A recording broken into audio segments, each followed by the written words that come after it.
तो यहाँ पे हम कर लेते हैं रिकॉर्डिंग ऑन। तो गुड मॉर्निंग एवरीवन। अकाउंटेंसी में आज हमें डिस्कस करना है अकाउंटिंग रेशियोज चैप्टर की थ्योरी। ठीक है, अकाउंटिंग रेशियोज। अब मैं आपको पहले भी बता चुका हूं कि एक्चुअली ये बिल्कुल ट्रायल जैसा है। फाइनेंशियल स्टेटमेंट ऑफ कंपनी मतलब एक ये 3 चैप्टर्स का एक ग्रुप है। इसमें से आपको 18 मार्क्स का कवर किया जाएगा। तो फाइनेंशियल स्टेटमेंट ऑफ कंपनी जिसमें आपको हेडिंग और सब हेडिंग बताना रहता है generally. Analysis of financial statement इसमें हमने डिस्कस किया था common size statement and comparatives and accounting ratios, जिसमें हमने कई सारे रेशियोज हैं जैसे आपका gross profit ratio, net profit ratio, current ratio, debt equity ratio और भी जमाने भर के रेशियोज। ठीक है,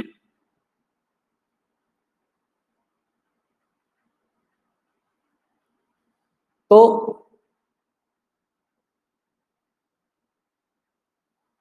चलिए हम डिस्कस करते हैं। आज हमें बेसिकली ये दोनों पार्ट हम ऑलरेडी डिस्कस कर चुके हैं, तो आज हमें अकाउंटिंग रेशियो पे आना है। पहला क्वेश्चन आपकी स्क्रीन पे आता है कि what do you mean by accounting ratio. Accounting ratio से आप समझते क्या है? देखो साहब, रेशियो का मतलब है रिश्ता, रिलेशनशिप। रेशियो का मतलब क्या है? रिलेशनशिप। रिलेशनशिप यानी रिश्ता, नाता, यानी संबंध। जैसे अगर मैं कहूं कि आपका ग्रॉस प्रॉफिट रेशियो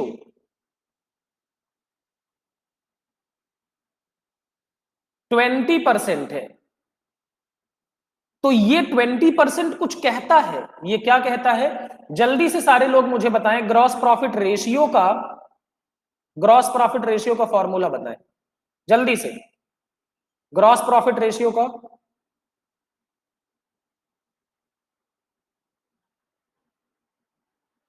बताइए जल्दी से। Gross profit divided by net sales multiplied by 100। Very good. Gross profit ratio का फॉर्मूला होता है gross profit divided by net sales multiplied by 100। इसका मतलब है ग्रॉस प्रॉफिट और नेट सेल्स के बीच में जो रिश्ता होता है, जो नाता होता है, उसको हम कहते हैं ग्रॉस प्रॉफिट रेशियो। इसका मतलब है कि सेल्स का 20% आपका ग्रॉस प्रॉफिट है। Gross profit is 20% of the sales. समझ में आई बात? समझे कि नहीं समझे इतना? तो अकाउंटिंग रेशियो क्या है? Accounting ratio is an arithmetical expression. Arithmetical यानी गणितीय संबंध है। रिलेशनशिप बिटवीन टू रिलेटेड और interdependent components of the financial statement of accounting period. For example gross profit ratio expresses the relationship between gross profit and sales. एक बात बताओ, relationship बताया जाएगा अगर रिलेशनशिप अगर बताया जाएगा तो वो कैसे रिलेशनशिप बताया जाएगा? इंटरडिपेंडेंट कंपोनेंट्स में, मतलब आपस में जो संबंधित होंगे उनके बीच में रिश्ता होगा ना। जो आपस में संबंधित नहीं है उनके बीच में कोई भी रिश्ता बताने की जरूरत नहीं है। तो लेखांकन अनुपात एक लेखांकन अवधि के वित्तीय विवरणों से वित्त के दो संबंधित घटकों के मध्य संबंध की एक अंक गणितीय अभिव्यक्ति है। उदाहरण सकल लाभ अनुपात सकल लाभ और बिक्री के मध्य संबंध को व्यक्त करता है। बताइए।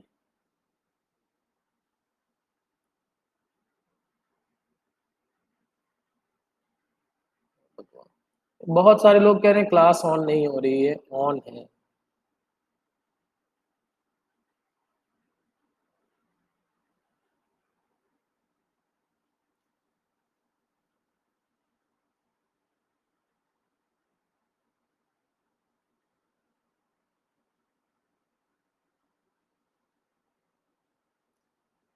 आप लोग जब भी क्लास में एंटर करेंगे कल से, तो आप अपने नाम के साथ एंटर करेंगे। समझ गए आप? Otherwise you will not be allowed in the class.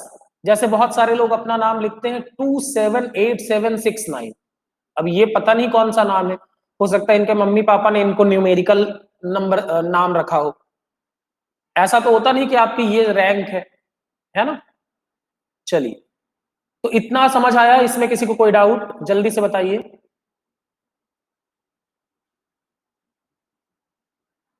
अच्छा रितिका, बहुत बहुत शुभकामनाएं आपको आपके जन्मदिन की। भगवान करे आप आगे बढ़े, बहुत आगे जाएं, और आप चाची से दादी बन जाएं। ठीक है, चलिए अगला है, explain the objectives of ratio analysis. भैया रेशियो एनालिसिस का ऑब्जेक्टिव क्या है? ठीक है, या इंपॉर्टेंस भी इसी को कह सकते हैं, हम रेशियो एनालिसिस करें क्यों। ठीक है, अब देखो ये क्वेश्चंस 2 नंबर में भी आ सकते हैं, 3 नंबर में भी आ सकते हैं, और 4 नंबर में भी आ सकते हैं। ठीक है, तो पहला क्वेश्चन,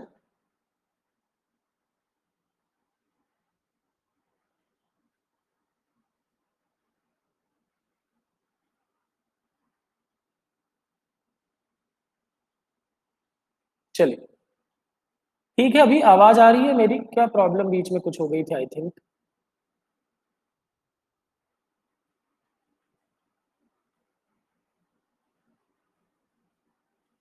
अरे यार, बीच में क्या प्रॉब्लम हुआ था थोड़ा मुझे बता दें, क्योंकि ये यूट्यूब जैसा नहीं है आई थिंक ये।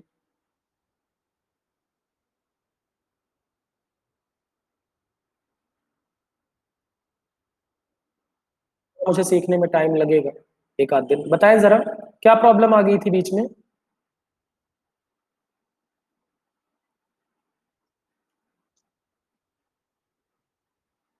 हाँ, अभी क्लास के टाइम पे फोन। हेलो।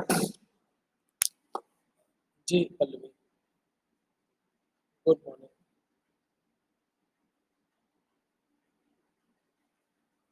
मैं भेज दूंगा, बिल्कुल भेज दूंगा। अभी क्लास आपने ज्वाइन की है क्या, जो चल रही है? क्यों नहीं की? क्लास ज्वाइन करिए। जी,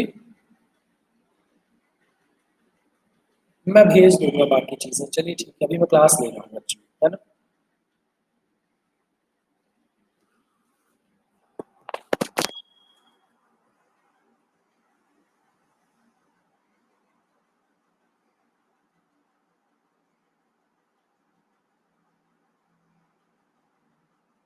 यार मैं कुछ पूछ रहा हूँ, आप लोग उसका जवाब बस नहीं दे रहे हैं। जो लोग हैं यहाँ पे उनको क्या प्रॉब्लम आ गई थी बीच में अभी क्लास में?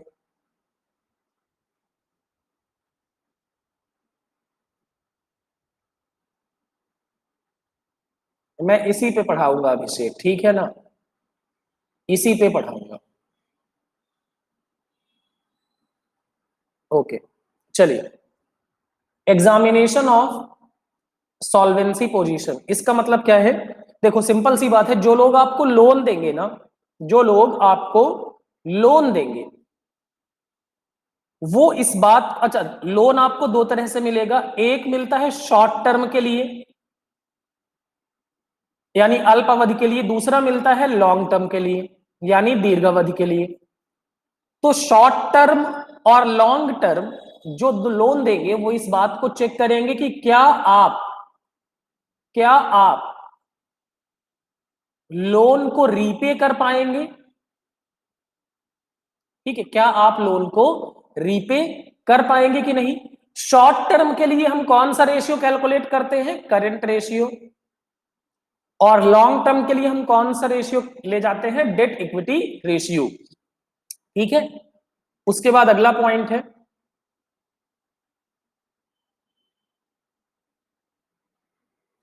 Helpful in comparative study. Comparative study का मतलब है कंपेयर करना, तुलना करना है अगर हमें। सिंपल सी बात है, मान लीजिए एक फर्म है, उसका नेट प्रॉफिट रेशियो 15% है, दूसरी फर्म है उसका नेट प्रॉफिट रेशियो 5% है, तो which firm is doing better? Firm A और फर्म बी, जल्दी से बताइए मुझे, कौन सा फर्म अच्छा कर रहा है? हेलो। हाँ जी, क्लास स्टार्ट। नहीं ज्वाइन कर पाएंगे, अभी क्लास के बाद ही बता पाऊंगा कैसे कर पाएंगे, है ना।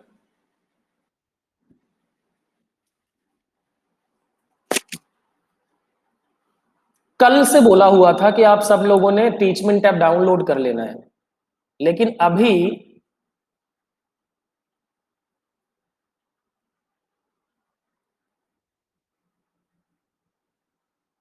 ए कंपनी इज द बेस्ट, ठीक है। अभी कोई दिक्कत नहीं आ रही है ना, जो लोग लाइव हैं अभी उनको तो कोई दिक्कत नहीं आ रही है।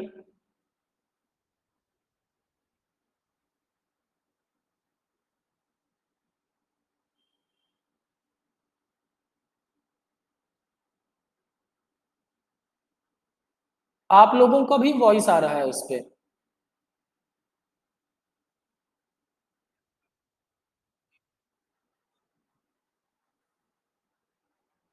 SRH क्या है, क्या लिखते रहते हो। चलो अगला, analysis of financial position. Analysis of financial position का मतलब क्या है कि what is your actual position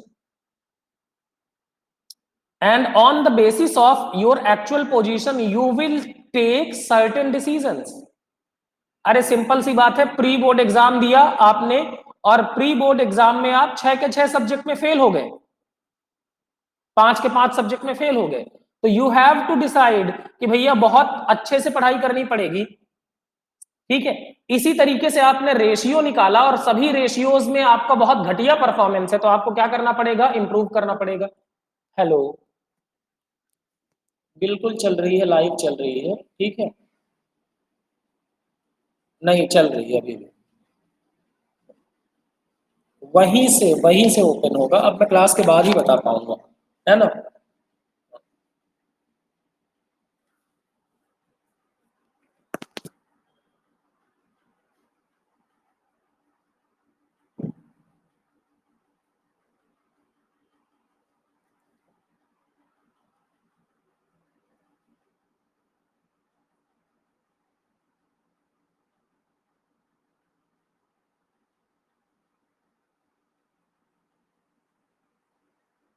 चलिए बताइए, किसी को कोई डाउट हो ऑब्जेक्टिव्स ऑफ रेशियो एनालिसिस में।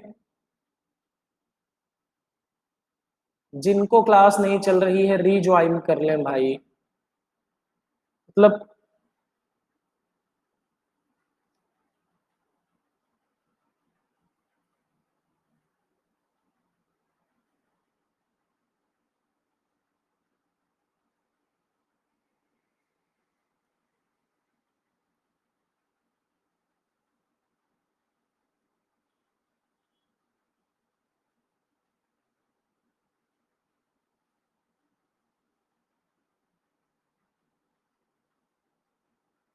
ठीक। अगले क्वेश्चन की तरफ चलते हैं। How do you find out cost of goods sold. देखो ये बड़ा मशहूर क्वेश्चन है 2 नंबर के लिए, हर 3 साल में 2 बार पूछते हैं वो। हर 3 साल में क्या पूछते हैं, 2 बार पूछते हैं। तो कॉस्ट ऑफ गुड्स सोल्ड है क्या, देखो कॉस्ट ऑफ गुड्स सोल्ड मतलब जितना हमने गुड्स सेल किया उसकी कॉस्ट कितनी है, ठीक है ना। जितना हमने गुड्स सेल किया उसकी कॉस्ट कितनी है। कॉस्ट ऑफ गुड्स प्रोड्यूस्ड अलग होता है। कॉस्ट ऑफ गुड्स प्रोड्यूस्ड का मतलब होता है कि जितना हमने गुड्स मैन्युफैक्चर किया उसकी कॉस्ट कितनी है। और कॉस्ट ऑफ गुड्स सोल्ड क्या होता है कि बनाए गए बेचे गए माल की लागत, ठीक है। तो cost of goods sold refers to the direct cost of the producing goods sold by the firm, ठीक है। तो कॉस्ट ऑफ गुड्स सोल्ड का फॉर्मूला क्या होता है, इसको cost of revenue from operation भी कहते हैं।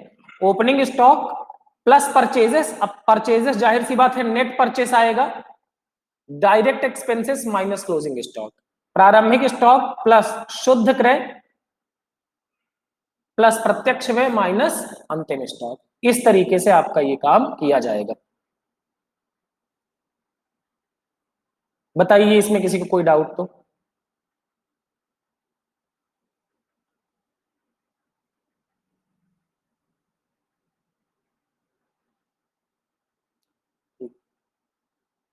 ओके,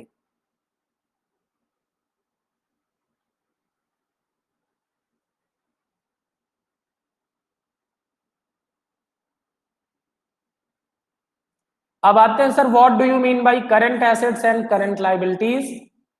करंट एसेट्स और करंट लायबिलिटी क्या है, इसके बारे में हम बहुत डिटेल में डिस्कस कर चुके हैं।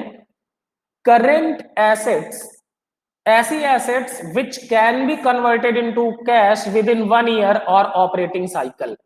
मतलब बैलेंस शीट डेट से 12 महीने के अंदर अगर हम इसको कैश में कन्वर्ट कर लेंगे या विद इन ऑपरेटिंग साइकिल अगर हम कैश में कन्वर्ट कर लेंगे तो उन एसेट्स को हम जानेंगे कि वो एसेट्स कौन सी हैं, करंट एसेट्स हैं। जैसे stock, debtors, bills receivable, prepaid expenses, short term investment. ठीक है, वे परिसंपत्तियां हैं जिनका 1 वर्ष या परिचालन चक्र में नकदी में परिवर्तन किया जा सकता है। ठीक है, और करंट लाइबिलिटीज हैं जिनके बदले में आपको क्या करना पड़ेगा, 1 साल के अंदर वो मैच्योर हो जाएंगे पेमेंट के लिए। या फिर ऑपरेटिंग साइकिल जैसे creditors, bills payable, bank overdraft, outstanding expenses, provision for tax etcetera.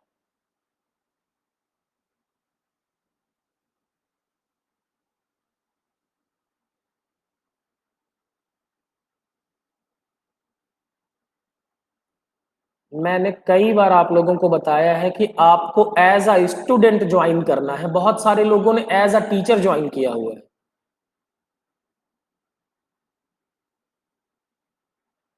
बहुत सारे क्रांतिकारियों ने एज अ टीचर ज्वाइन किया हुआ है क्लास में। मतलब हद है यार।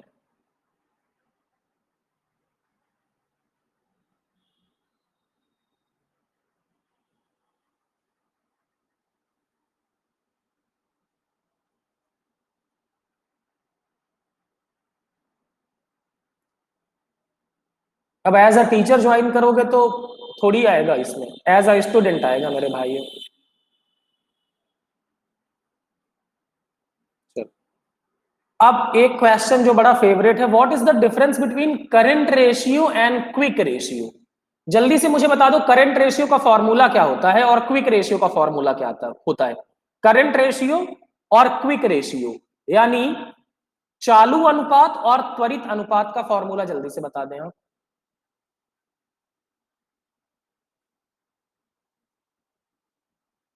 जवाब आता हुआ कि करंट रेशियो का फॉर्मूला होता है current assets divided by current liability. Harshita, Ritu बिल्कुल सही जवाब। देवश्री, नेहा, मनित, मनित तो दोनों के बता दिए। Current liability, quick assets divided by current liability. Okay okay, ठीक है, very good very good very good. सब लोग अच्छा जवाब देते हुए। ठीक है, चलिए, थैंक यू। तो current assets divided by current liability is the formula of current ratio, यानी चालू अनुपात का सूत्र होता है चालू संपत्तियों को डिवाइड करना है किससे, चालू दायित्वों से। और क्विक रेशियो का फॉर्मूला क्या होता है, क्विक रेशियो का फॉर्मूला होता है quick assets divided by current liability. एक बात बताओ जरा, करंट एसेट्स में से कौन कौन सी चीजों को हम एक्सक्लूड कर देते हैं तो क्विक एसेट मिल जाता है। बताओ कौन कौन सी चीजों को एक्सक्लूड किया जाता है, जल्दी से बताइए सारे लोग। Which things are to be excluded while calculating quick assets।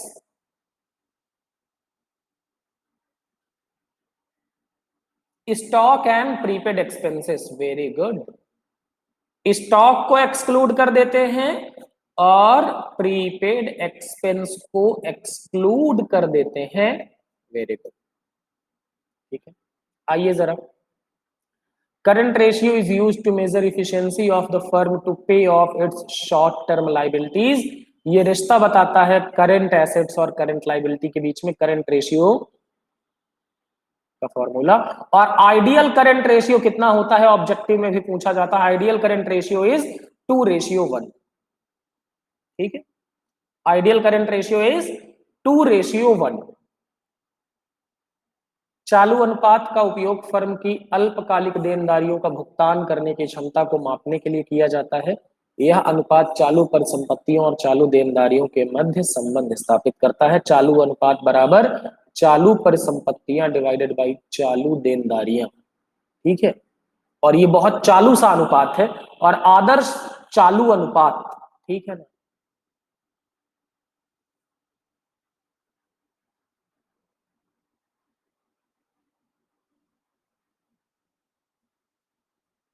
चलिए, क्विक रेशियो क्या है, या लिक्विड रेशियो भी इसको कहते हैं। देखो क्विक एसेट और करंट लायबिलिटी के बीच में जो रिश्ता नाता है, एक चीज समझना, क्विक एसेट और करंट एसेट में डिफरेंस क्या है। एक बात बताओ, क्विक एसेट और करंट एसेट में डिफरेंस क्या है? ये तो ठीक है, स्टॉक और प्रीपेड एक्सपेंस को हम क्यों हटाते हैं बताओ। देखो सिंपल सी बात है, स्टॉक को बेचेंगे तो बनेगा डेटर, और डेटर से मिलेगा फिर कैश मिलेगा।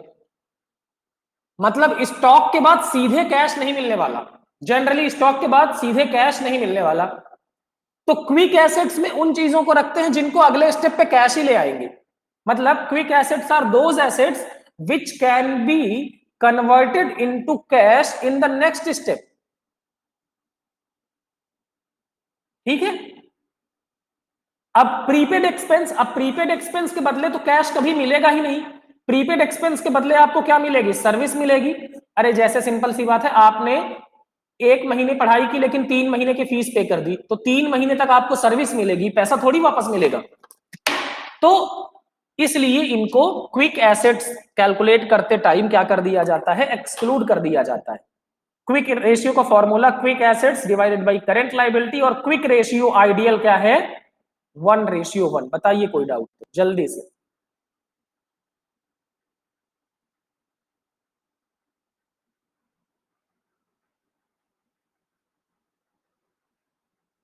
हाँ जी बिल्कुल। नहीं, फर्स्ट में 2:1 होना चाहिए, ऐसा जरूरी है क्या? नहीं, मतलब रेशियो में आप प्रेजेंट करेंगे कि कौन कह रहा वीडियो नहीं चल रहा? वीडियो चल रहा है। अरे यार अब इनकी क्लास नहीं चल रही, मैं क्या बताऊं सच में, मतलब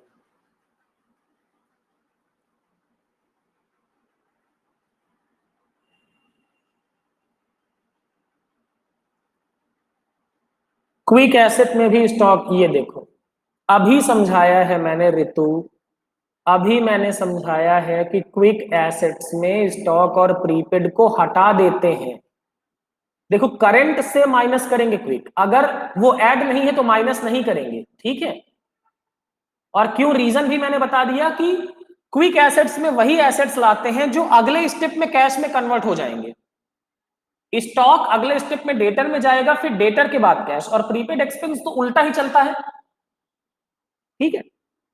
अब किसी को कोई डाउट है?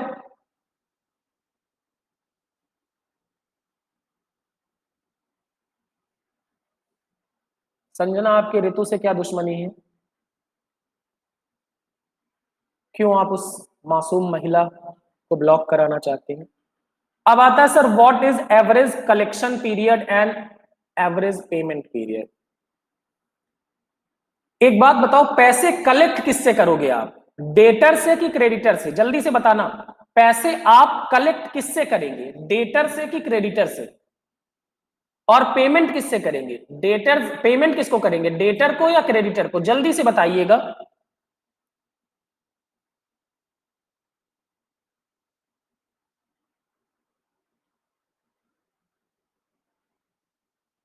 पैसे कलेक्ट किससे करोगे?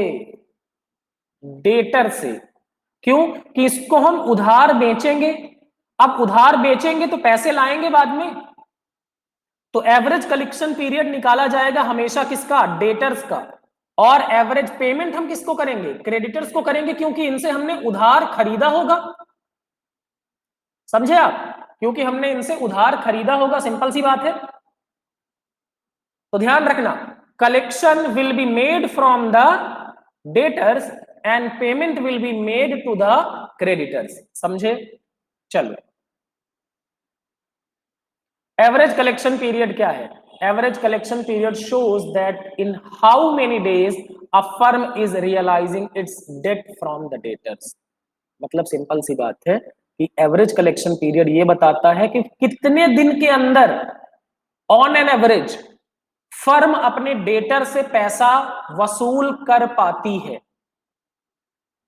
मान लो हमारी पॉलिसी है कि हम 2 महीने का क्रेडिट देते हैं, 2 महीने का क्रेडिट देते हैं, लेकिन एवरेज कलेक्शन पीरियड हमारा 4 महीने का है। मतलब क्रेडिट जो डेटर्स हैं हमारे, वो 4 महीने में पैसा पेमेंट करते हैं। बिल्कुल अच्छी बात नहीं है। इसका मतलब क्या है कि फर्म अपने डेटर से इफिशियंटली पैसा कलेक्ट नहीं कर पाती। अरे सिंपल सी बात है कि मैं बोलूं कि मैं 1 महीने पढ़ाऊंगा फिर फीस लूंगा, लेकिन मुझे फीस मिलती कब है? 3 महीने बाद। अब 3 महीने बाद फीस मिलती है तो इसका मतलब क्या है कि मैं डेटर से इफिशियंटली पैसा कलेक्ट नहीं कर पा रहा हूं। सिंपल सी बात है। इसका फॉर्मूला क्या होता है? एवरेज कलेक्शन पीरियड का एवरेज डेटर। अब एवरेज डेटर कैसे आएगा? Opening plus closing divided by 2, फिर divided by net credit sales. Net credit sales क्यों? क्योंकि उधारी से ही डेटर बनेगा, और 365 डेज और 360 डेज। कुछ नहीं लिखा है तो आप 365 डेज लिख सकते हैं। अगर उसने बोल दिया है कि 360 डेज तो 360 डेज माने। बताइए ये समझ में आया कि नहीं? जल्दी से बताइए। Average collection period.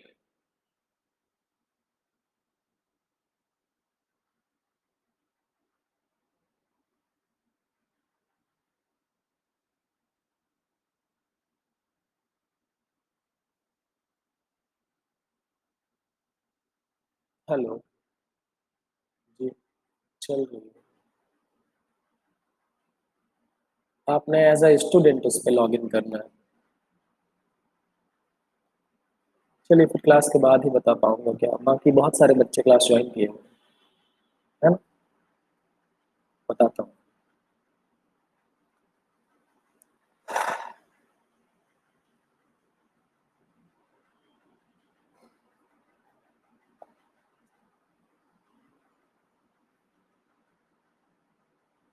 चलो आगे।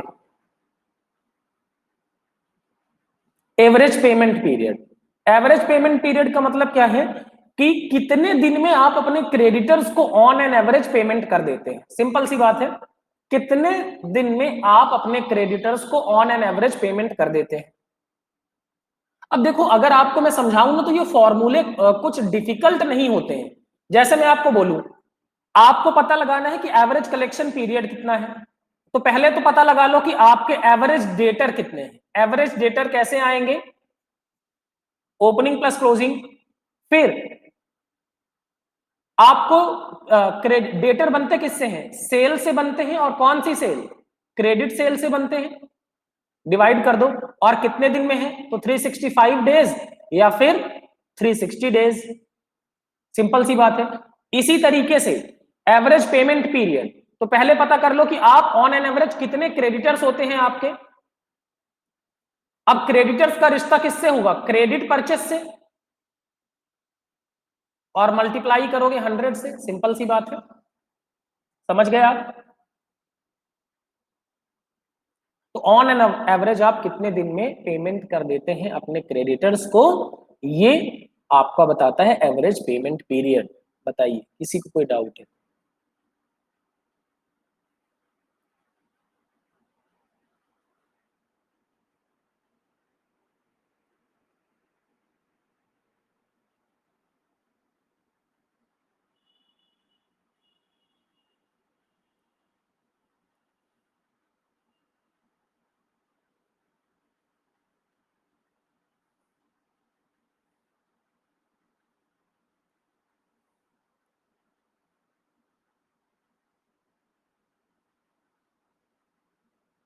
ठीक, चलिए।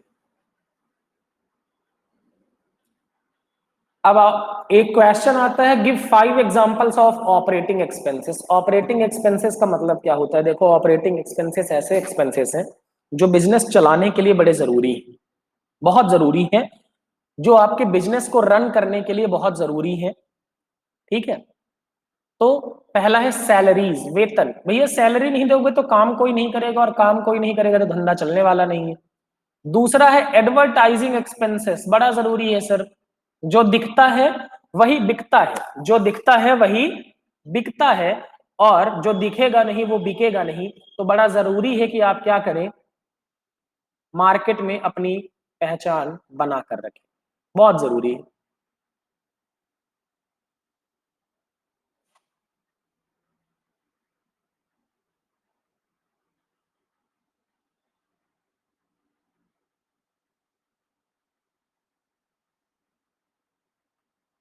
8-10 लोगों ने मुझे मैसेज भेजा है कि क्लासेस नहीं चल रही हैं। अब इनको क्या जवाब दूं मैं?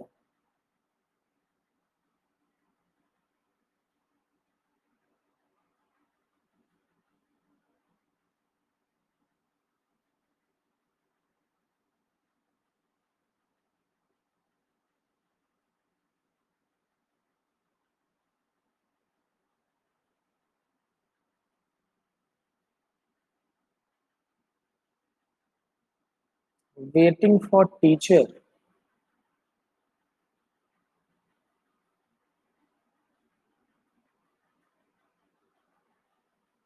ये कई लोगों को ऐसा क्यों दिख रहा है, भगवान जाने। एनीवेज, उसके बाद अकाउंटिंग फी, हिसाब किताब रखना भी बड़ा जरूरी है। ट्रैवलिंग, आप कई बार मीटिंग के लिए ट्रैवल करते हैं।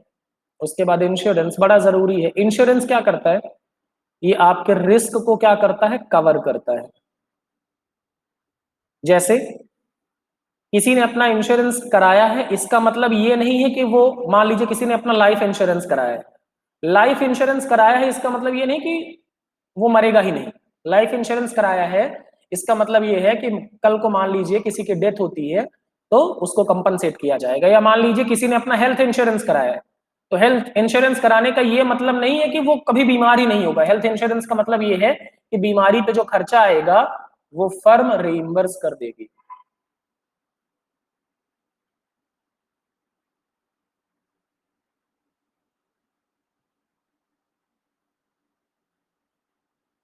बताइए।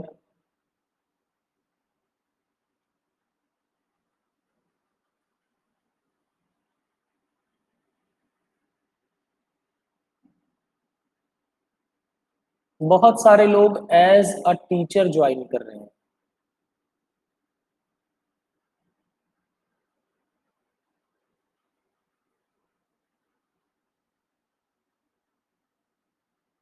चलो आगे पढ़ते हैं। What do you mean by debt equity ratio? Debt equity ratio से आपका क्या मतलब है? देखो, डेट इक्विटी रेशियो का फॉर्मूला क्या होता है, debt divided by equity. Simple सी बात है, डेट डिवाइडेड बाई इक्विटी यानी ऋण डिवाइड बाई समता।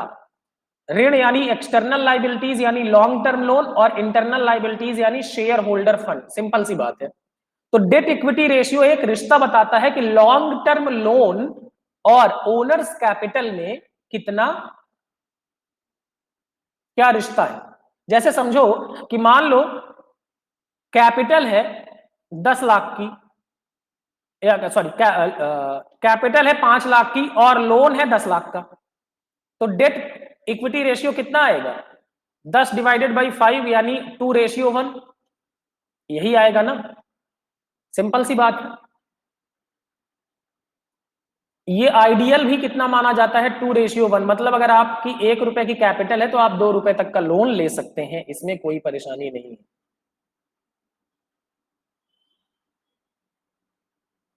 अब इससे देखो, इधर अगर हम बात देखो, अगर बैलेंस शीट बनाए तो बैलेंस शीट पे इधर देखो, इधर होता है आपका लाइबिलिटी और कैपिटल और इधर होता है एसेट।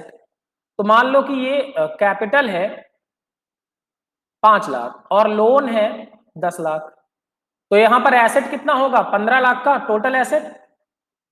इसका मतलब ये पता चलता है कि किस रेशियो में, मतलब जैसे अगर 2:1 है, इसका मतलब क्या है कि एसेट देखो, 2 रुपए का लोन हुआ और 1 रुपए का कैपिटल हुआ, तो टोटल एसेट कितने का होगा, 3 रुपए का।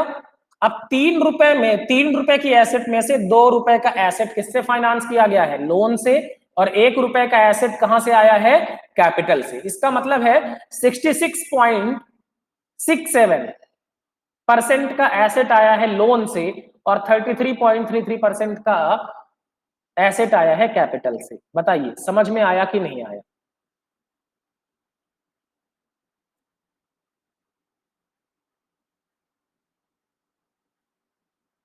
अब क्या कर सकते हैं, अगर लोग क्लास ही नहीं देखना चाहते तो फिर क्या कर सकते हैं,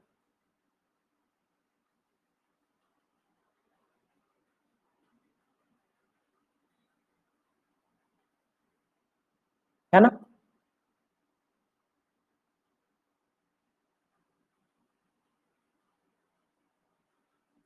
कल ही मैंने सारी चीजें बताई थी, कल ही मैंने सारी चीजें बताई थी।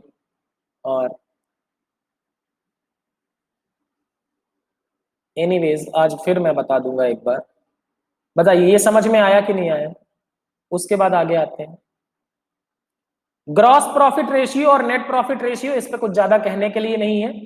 ग्रॉस प्रॉफिट रेशियो का, ग्रॉस प्रॉफिट और नेट सेल्स के बीच रिलेशनशिप है, gross profit divided by net sales या net revenue from operation multiplied by 100, और ग्रॉस प्रॉफिट कैसे आएगा, net sales minus cost of good sold, और कॉस्ट ऑफ गुड सोल्ड के बारे में हम पहले से डिस्कस कर चुके हैं। ठीक है, यहां पर आते हैं net profit divided by net sales multiplied by 100, और नेट प्रॉफिट कैसे आएगा, net sales plus other incomes minus cost sold, goods cost of good sold और माइनस अदर एक्सपेंसेस। ठीक है, इसमें कुछ ज्यादा कहने के लिए है नहीं, इसलिए आगे चलते हैं। वर्किंग कैपिटल बड़ा इंपॉर्टेंट है 2 नंबर के लिए। देखो वर्किंग कैपिटल क्या होता है, वर्किंग कैपिटल का मतलब होता है कि करंट एसेट्स को फाइनेंस करने के लिए जो कैपिटल चाहिए उसको हम कहते हैं वर्किंग कैपिटल। करंट एसेट्स जैसे डेटर, स्टॉक, इन सब में भी तो पैसा लगेगा, इनके लिए जो पैसा चाहिए उसको हम क्या बोलेंगे, वर्किंग कैपिटल। तो ध्यान रखना, नेट वर्किंग कैपिटल या वर्किंग कैपिटल का फॉर्मूला होता है current assets minus current liabilities. मान लो कि करंट एसेट्स आपके 1 लाख रुपए हैं और करंट लाइबिलिटी आपकी 70,000 रुपए है, तो आपको कितना चाहिए वर्किंग कैपिटल, 30,000 रुपए वर्किंग कैपिटल चाहिए, जिससे आप अपना करंट एसेट्स को फाइनेंस कर सके। अब देखना एक चीज ये बड़ा इंपॉर्टेंट है, ग्रॉस वर्किंग कैपिटल अगर पूछे तो sum total of all current assets. ध्यान रखना, नेट वर्किंग कैपिटल होता है current assets minus current liability, gross working capital का मतलब होता है sum total of all current assets. ठीक है, बताइए कोई डाउट है तो।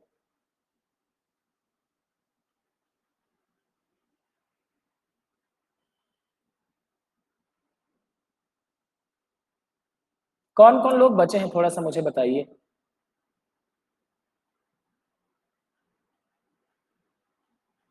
आयुष, मनित, सर्वज्ञा, सृष्टि, हर्षिता, अभिषेक। ठीक,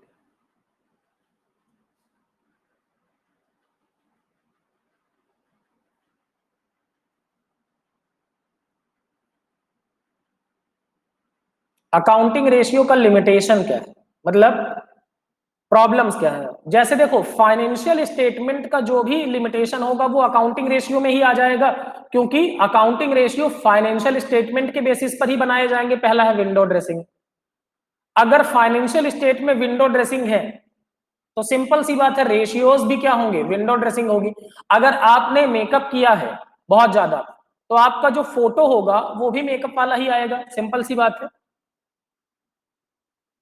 do not resolve any financial problem, अब सिंपल सी बात है, जैसे कोई बोले, देखो अकाउंटिंग रेशियो क्या है, टेस्ट है। जैसे आपको बीमारी हुई, डॉक्टर ने बोला टेस्ट करा लो, अब टेस्ट आपने करवा लिया, क्या टेस्ट करवाने से आपकी बीमारी ठीक हो जाएगी, ऐसा नहीं है। तो सिर्फ अकाउंटिंग रेशियो कैलकुलेट करने से कोई भी प्रॉब्लम सॉल्व नहीं होगी।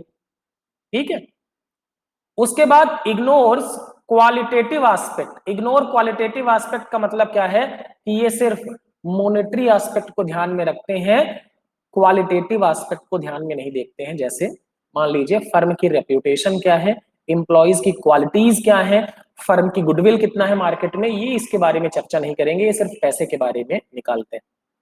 और ignores price level changes due to inflation, simple सी बात है, प्राइस में जो चेंज होता है इन्फ्लेशन के कारण, महंगाई बढ़ने के कारण प्राइस बदल जाती है, उसके चेंज को ये इंक्लूड नहीं करते हैं। तो आप एक चीज समझ लें, जो फाइनेंशियल स्टेटमेंट का लिमिटेशन है वो एनालिसिस ऑफ फाइनेंशियल स्टेटमेंट का भी लिमिटेशन होगा और वो रेशियो का भी लिमिटेशन होगा। तो जो फाइनेंशियल स्टेटमेंट का लिमिटेशन अगर याद है तो एनालिसिस में भी वही चल जाएगा और रेशियो में भी वही चल जाएगा। बताइए इसमें किसी को कोई डाउट है तो।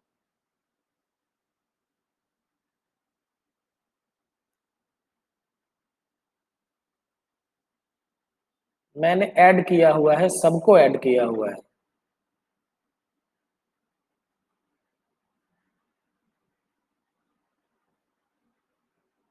जितने भी स्टूडेंट्स रिक्वेस्ट आई है मैंने सबको ऐड किया हुआ है।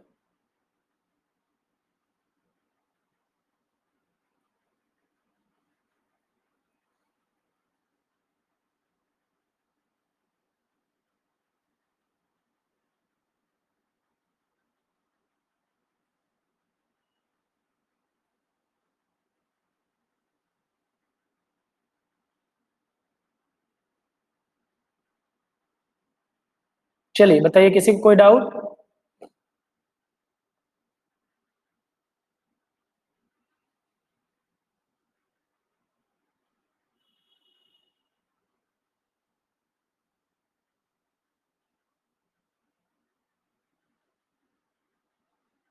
चलिए, ओके। तो अभी मैं इस क्लास को यहीं पे स्टॉप करता हूँ, इसके बाद मैं आप लोगों को थोड़ा बताता हूँ ग्रुप पर, है ना। Thank you.